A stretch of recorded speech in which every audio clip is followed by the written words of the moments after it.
Kaya mga bossing, good morning. So, kota na naman si Galaera. And ngayon may customer tayo ngayon. Si bossing taga San Pedro, Laguna pa. Dinayo pa tayo ni boss. Ang layo, di ba? So, nag-avail si boss sa atin ng package.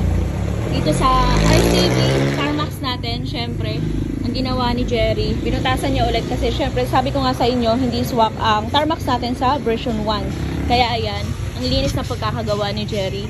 Maliban dyan, nag-avail din si boss sa atin ng package. Pia horn and X1. So, back to stock horn yan mga bossing with halo switch. Then, JPA, mamaya i-install din natin yan. Yan, eto mga bossing, sa mga nakapasyo dyan, isa talaga sa importante sa atin is mag-avail kayo ng mga ganito, yung mga M1 natin, yung mga MDL, horn, JPA, lalong-lalo sa shock natin para hindi patagtag. So, isa po yan sa safety upgrade ng Patio natin. So, pwede po kayong pumunta or mag-PM kayo sa page ng Galaera Moto Gears. Ayan. Located po tayo sa Bigawan Silang, Cavite. Ayan. Along the highway lang tayo mga bossing. Okay, tapos na mag-install si Jerry. Jerry, good job! Nice. Boss, check natin. Ayan. Tapos na mag-install ng CarMax X1 and the horn, back to stock horn. Pia horn. Sige boss, try nga natin. Why? Ganda JPA.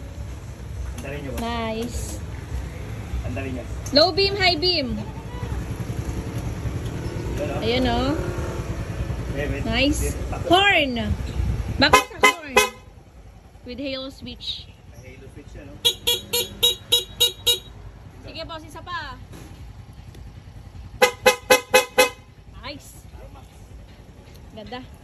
Sir, isa pa nga, pabukas ulit. Dito naman tayo sa JPA. Check natin kung gaano kaganda. Off niya, sir. Sige, boss. Nice. Ganda. Ganda ng presyo, boss, no? Solid. Kaya naman. Si sir lang, kota na. Sir, salamat po. Binuo mo ang araw ko.